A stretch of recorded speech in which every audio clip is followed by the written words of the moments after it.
हाय दोस्तों, एक और वीडियो आप सबके साथ में। वीडियो में देखो आगे क्या हो रहा है। उसे अल्लाह ताला ने उसे अल्लाह भगवान ने उसे गॉड ने जो बना के भेजा था इस धरती पर एक लड़के की तरह। लेकिन उसका जो मन था, उसकी जो आत्मा थी, वो लड़की की तरह थी। उसे लड़की की तरह रहना सहना अच्छा लगता था, लेकिन समाज को अच्छा नहीं लगता था। लेकिन उसके बाद जो उसकी ज़िंदगी में होता है वो वाकई बहुत भयानक होता है, परेशान करने वाला होता है। जब जब वो अपने सफ़र पर कहीं चला तो उसे उसकी ज़िंदगी में कई सारी दिक्कतें हुई। तो आज हम एक बार हमने टाइम लिया है मिलने का। नाम है नाज जोशी। नाज जोशी जी, आपका बहुत बहुत स्वागत है। शुक्रिया बहुत बहुत आपका। मैंने आपकी कहानी देखी, सुनी। वो वाकई बहुत दर्द भरी कहानी है। लेकिन जब मैं आपके इस घर में, आपके इस कमरे में आया, तो यहाँ मैंने सैकड़ों शील्ड, यहाँ सैकड़ों इस तरह से आपको भी पुरस्कार मिले हुए हैं। इनको देखा तो लगा कि संघर्ष के बाद एक जो जीवन आपको मिला है वो वाकई बहुत खुशी वाला है। जी। तो कैसे ये अपने, अगर हम बचपन से जाएं तो कैसे, मतलब शुरुआत थी आपकी, क्या हुआ था क्या नहीं हुआ था, कि बताने की कोशिश करेंगे।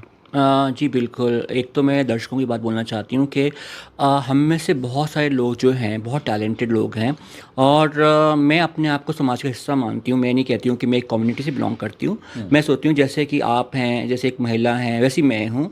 और मैं समाज में ही रहती हूँ, समाज के साथ चल के आगे बढ़ती हूँ, समाज के लिए काम करती हूँ।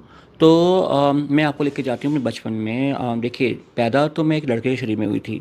तो जब पैदा हुई तो ऑफ कोर्स डॉक्टर ने मेरा जो सेक्स था बर्थ सर्टिफिकेट पे वो मेल असाइन किया था।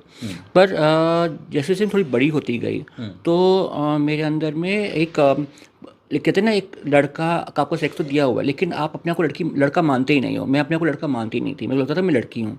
क्योंकि आप बहुत छोटे होते हो, आप जेंडर समझने के लिए कि आपका जेंडर क्या है एक्चुअली, तो ना आपको सेक्स का ज्ञान होता है ना कुछ होता है, कुछ भी उस टाइम नहीं पता होता है आपको। आप एक मासूम से इंसान होते हो। तो मेरा जो चाल चलन था, जो मेरी बर्ताव थे, बोलने का तरीका, या फिर गुड़िया के साथ खेलने का तरीका, या घर घर खेलने का तरीका, वो बहुत ही ज़्यादा एक फीमेल किड की तरह थे, फीमेल बच्चों की तरह थे। तो समाज को कहीं ना कहीं ये खटकता था। उनको लगता था कि भाई एक लड़का हो के ये एक लड़कियों की तरह क्यों व्यवहार कर रहा है, या फिर लड़कियों के जैसे क्यों चल रहा है, या लड़कियों की तरह क्यों चाहता है कि अपने आप को ड्रेसअप करे, या फिर क्यों मेकअप करता है। तो ऐसे ताने जो हैं वो मेरे माता पिता को आते थे, क्योंकि मेरे जो है मौसी हैं, उनका बेटा भी मेरी क्लास में पढ़ता था। तो जब क्लास में जैसे कोई बुलिंग होती थी मेरी, या क्लास में कोई बोलता था, उपशब्द बोलता था मेरे को, अपशब्द बोलता था, तो वो जाके मम्मी को बताता था, मम्मी मेरी मम्मी को बताती थी। तो ऐसे करके बहुत सारे ताने ऐसे आते थे। और कहीं ना कहीं जब मैं 7 ईयर्स की हुई और मेरा भाई पैदा हुआ, छोटा भाई, तो लगा, मतलब मेरी दादी को लगा कि कहीं ऐसा ना हो कि भाई मेरी छत्र छाया में जो दूसरा बेटा है वो भी वैसा हो जाए। एंड समाज बोलता था मम्मी पापा को, कहीं आपका बेटा किन्नर तो नहीं है, हिजड़ा तो नहीं है, आप हिजड़ा समाज में क्यों नहीं दे रहे हैं, कि आपने में से कुछ छुपाया है। तो इस तरह के ताने बहुत आते थे, जो कि मुझे आज सुनने में बहुत बुरे लगते हैं। और मुझे लगता है कि शायद जो मेरे माता पिता ने उस टाइम पे किया वो शायद ठीक ही किया होगा, क्योंकि ये बात 1990 के आसपास की रही होगी ना। नहीं, ये बात अराउंड 91 की थी। 91 में मैं, 91। हाँ 91 में मैं जो है यहाँ से गई थी अपने यहाँ पर। तो फिर मेरे जो है दूर दराज के मामा को बुलाया गया दिल्ली में, वो बॉम्बे रहते थे। मुझे बोला गया कि अब तुम छुट्टियों में चले जाओ, अभी तुम छुट्टियां, गर्मियों की छुट्टियां हैं। क्योंकि जो हमारा एक क्लास से दूसरी क्लास में जाने का पीरियड था वो मतलब वो ख़त्म हो, जब हो जाता है, छुट्टियां मिलती हैं, गर्मियों की छुट्टियां मिलती हैं। तो बोला कि अब जाओ, गर्मी की छुट्टी मना के आओ वहाँ से। और मैं भी बहुत एक्साइटेड थी, बॉम्बे जा रही हूँ, फिल्म स्टार से मिलूंगी, बिकॉज मेरे को फिल्म का बहुत शौक था। एंड श्रीदेवी मेरी फेवरेट हुआ करती थी उस टाइम पर। तो मैं बहुत एक्साइटेड थी, और मुझे जो है बोला बॉम्बे में आप चले जाओ, बॉम्बे में जाकर छुट्टी मना के आओ। बॉम्बे का नाम सुन के तो मेरे अंदर भी गुदगुदी सी होने लगती है। जी जी जी, बॉम्बे तो है ही ऐसा शहर, है ना, सपनों का शहर। सपनों का शहर। जी। तो फिर जब आप वहाँ जाती हैं तो फिर क्या होता है। वहाँ पे पहले 2 महीने तो अच्छे बीते। 2 महीने में हमने खूब इंजॉय किया, बॉम्बे देखा। वहाँ भाई बहन थे, उन्होंने भी अच्छा दिखाया सब कुछ, मतलब हमें खेलते थे। फिर जब छुट्टियाँ खत्म होने को आईं, जब मुझे लगा कि हाँ तो बहुत टाइम आप हो गया। मामा जी के घर पहुँच जाती हैं वहाँ पर। हाँ, मामा जी के घर पहुँच जाती, लेकिन मामा जी का जो घर था वो हमारे घर से बहुत छोटा था। अच्छा। यानी जितना हम लोग इस कमरे में बैठे हुए हैं, तो इतनी उनकी चौल थी, उतना ही मतलब बड़ा कमरा था उनका। उसमें मतलब मामा भी थे, मामी भी थीं, और उनके 6-7 बच्चे भी थे, तो उनके उस टाइम 7 बच्चे थे और 8वीं मैं थी वहाँ पर। अच्छा। तो इसी कमरे में सोते थे, वहीं पे छोटी सी किचन बना रखी थी। वॉशरूम जो था वो सबका कॉमन था हमारे फ्लोर था, सबका कॉमन था। तो हम लोग जो है वहाँ पर जो है वहाँ रहे। तो थोड़ा सा एक था कि भाई हाँ ये छोटी है, बट मेरे मन में कभी ऐसा था नहीं बचपन से कि कौन छोटा कौन बड़ा कौन अमीर का गरीब। मैं बहुत एडजस्टिंग रही हूँ अपने यहाँ पे। तो वहाँ गई, तो वहाँ पे जब मेरी छुट्टियाँ ख़त्म होने वाली थी तो मैंने बोला मामा को मुझे अब घर जाना है, घर में याद आ रही है। तो उन्होंने मुझे एक बहुत शॉकिंग चीज़ बताई, मुझे याद है उस टाइम पर मैं बहुत छोटी थी। तो उन्होंने कहा कि नहीं तुम घर नहीं जा सकते हो। मैंने क्यों? क्यों? बोले कि मम्मी पापा ने बोला कि तुम यहीं पे पढ़ाई करोगे। ओके, मैं बहुत रोई सुनकर। अच्छा, मतलब आपको अभी तक ये लग रहा था कि मैं सिर्फ गर्मियों की छुट्टियां मनाने के लिए और बस मैं अपने मामा के यहाँ और अपने बहन भाइयों के साथ रहना है। जी जी। उसके बाद अब वापस अपने घर आना है, हाँ, दिल्ली दिल्ली वापस आना में है। घर आना है। और देखिए मैं तो इन्जॉय करती हूँ, मुझे पता नहीं कितने महीने बीत गए थे, 2 या 3 4 से ज़्यादा भी बीत गए हों महीने। तो जब मुझे लगा कि हाँ मुझे अब घर जाना चाहिए, क्योंकि होता है ना बच्चे का मन भर गया है, तो मेरा बॉम्बे से मन भर गया था, मैं चाहती हूँ मैं घर जाना चाहती हूँ। तो उन्होंने बोला कि नहीं, आपको मम्मी पापा ने बोला है कि आप जो है 12th तक यहीं पढ़ेंगी। अच्छा। तो मुझे फिर शौक़ लगा, मैं बहुत रोई, एंड सेकंड शॉकिंग ये चीज़ ये थी कि वो बहुत गरीब लोग थे। उन्होंने बोला कि अगर आपको पढ़ना है तो आपको जो है एक यहाँ पर ढाबा है उस पर काम करना पड़ेगा। तो एक और चीज़ शॉकिंग थी। बट कहते हैं ना, जब आपके कुछ चॉइस नहीं होती है, आप बिल्कुल छोटे बच्चे हैं, आपको कुछ दीन दुनिया का पता नहीं है, तो जिस तरह से बड़े चला रहे हैं आपको, उस तरह से आपको चलना पड़ता है। मतलब आप एक तरह से एक बंधन में बंध चुकी थी बहुत बुरी तरह से। वहाँ से निकल पाना इतना आसान भी नहीं लग रहा था।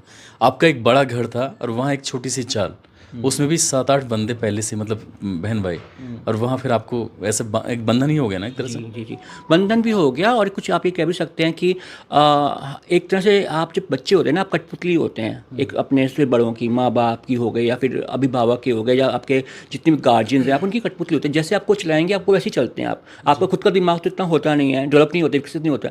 तो अगर किसी ने बोला कि आपको यहाँ ढाबे पे काम करना है तो आपको करना है, राइट। आप क्वेश्चन नहीं पूछते हो उनसे। या अगर कोई बोलता है कि आपको स्कूल में जाना है, आप उनसे क्वेश्चन नहीं पूछ सकते ज़्यादा, ठीक है। कुछ टाइम के लिए क्यों क्या, अब तो आज के बच्चे तो बहुत ज़्यादा मॉडर्न हो चुके हैं, लेकिन हम लोग के टाइम पे तो हम लोग बहुत ज़्यादा लाइक ओबीडियंट चिल्ड्रन होते थे हम लोग। तो वो डाल दिया और हमारा जो है ऐसे स्टार्ट हुआ।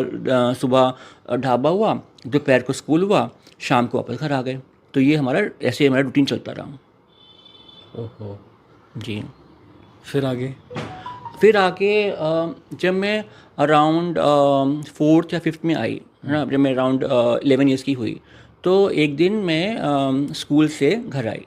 स्कूल से घर आई तो वहाँ पे जैसे मैंने बताया आपको चौल है, तो मामा मम्मी तो थे नहीं, भाई बहन भी नहीं थे, खाली एक भाई था, वो दारू वारू पी रहा था। तो उसने बोला कि भाई तुम क्यों नहीं इंजॉय करते हो हमारे साथ में दारू, लाइक ट्राई टू हैव, मतलब कोशिश करो कि विस्की पियो, इससे ना मर्द बनते हैं। तो वो अकेले थे? नहीं नहीं, उनका 3-4 मतलब फ्रेंड्स थे। 3-4 फ्रेंड और तीन थे? चार फ्रेंड और थे। तो उन्होंने बोला कि हमारे साथ में ड्रिंक करो और दारू पियो। तो वो अराउंड मैं 11 की थी, तो बोला 18-19 के होंगे, बिकॉज मुझे याद है वो 12th में पढ़ रहे थे वो शायद। उसने 12th पढ़े थे, 12th पास कर चुके थे शायद वो लोग। तो वो मैंने आपसे मतलब कम से कम 4-4 5-5 साल बड़े? ज़्यादा ही होंगे, 6-7 साल बड़े होंगे। मतलब वो पूरे मैन थे, मतलब मैं तो एक बच्चा थी, वो तो मैन थे, वो आदमी लोग थे। तो उन्होंने बोला देखो क्या होता है कि जब हम छोटे होते हैं ना, बहुत सारे लोग बहुत कुछ बात बोलते हैं। जैसे कि अगर कोई फेमिनिन चाइल्ड होगा, उसको बोलेंगे कि आप जो है देखिए आप ना क्रिकेट खेलिए, क्रिकेट खेलने से आप थोड़े मैनली बन जाएंगे, क्रिकेट आपको खेलना चाहिए। कुछ समाज ने स्टीरियोटाइप कर रखे हैं चीज़ों को कि भाई आदमी है, बॉय लड़का है, बच्चा है, तो उसको ये करना चाहिए। फीमेल बच्चा तो ये करना चाहिए। फीमेल को बोलते हैं कि आप घर का काम करिए, सब कुछ करिए, है ना, ये सीखिए। बच्चे को बोलते हैं नहीं, आप थोड़ा सा बाजार का देखिए, बाजार का सीखिए, ये सब। तो ऐसे ही उन्होंने था। तो उन्होंने बोला कि आप जो है ड्रिंक करिए, ड्रिंक करने से आप थोड़े मैस्कुलिन बन जाएंगे, है ना। तो हमने बोला कि नहीं, मुझे नहीं करनी है ड्रिंक, बिकॉज मैं नहीं करती, मुझे बहुत बुरी लगती है ड्रिंक को, मैंने कभी ज़िंदगी में करी भी नहीं आज तक। तो ये पहले उन्होंने बात बोली, हमने मना कर दिया। फिर उन्होंने बोला ठीक है, तो अभी हम लोग ये ड्रिंक पार्टी करें, तुम कुछ बना सकती हो क्या हमारे लिए? तो हाँ, तो मैंने बोला ठीक है। तो मैंने जाके कुछ भजिया पकौड़े वगैरह तल दिए, उनको दे दिए उनको। तो जब भजिया पकौड़े तल दिए तो वो लोग तो जैसे उस साइड में थे, तो हम इस साइड में आ गए, अपना जो है अपना होमवर्क करना स्टार्ट कर दिया, स्कूल का होमवर्क। तो उनमें से एक आदमी आता है, उसने बोला कि ठीक है, नहीं पीना तो ये कोल्ड ड्रिंक ही पी लो। तो मैंने कोल्ड ड्रिंक पी। तो कुछ टाइम बाद पता नहीं क्या हुआ, मैं बिल्कुल ही फ्लैट जो है अपने गिर गई उसमें, बिल्कुल फ्लैट होके, मतलब ज़मीन पे मैं पड़ गई। धोखे से उन्होंने कोल्ड ड्रिंक में शराब पिला दी? पता नहीं क्या था उसके अंदर में, बहुत कुछ नहीं मालूम था मुझे उस टाइम पे उन्होंने क्या था। बट मुझे इतना पता था कि मैं उस टाइम बिल्कुल सो गई थी। और नेक्स्ट मॉर्निंग जब मैं उठी, नेक्स्ट मॉर्निंग मेरे को होश आया, तो मैं एक हॉस्पिटल में थी। हॉस्पिटल में? हॉस्पिटल में थी, हॉस्पिटल के बेड में थी मैं। अब क्यों का जवाब मुझे उस टाइम नहीं पता था। ये पता था कि हाँ मेरे साथ में कोई एक्सीडेंट हुआ है या कुछ हुआ है। मैं जब उठी तो मेरे मामा सामने थे। सब लोग भाई सपोर्ट करो यार आपके अपने भाई को।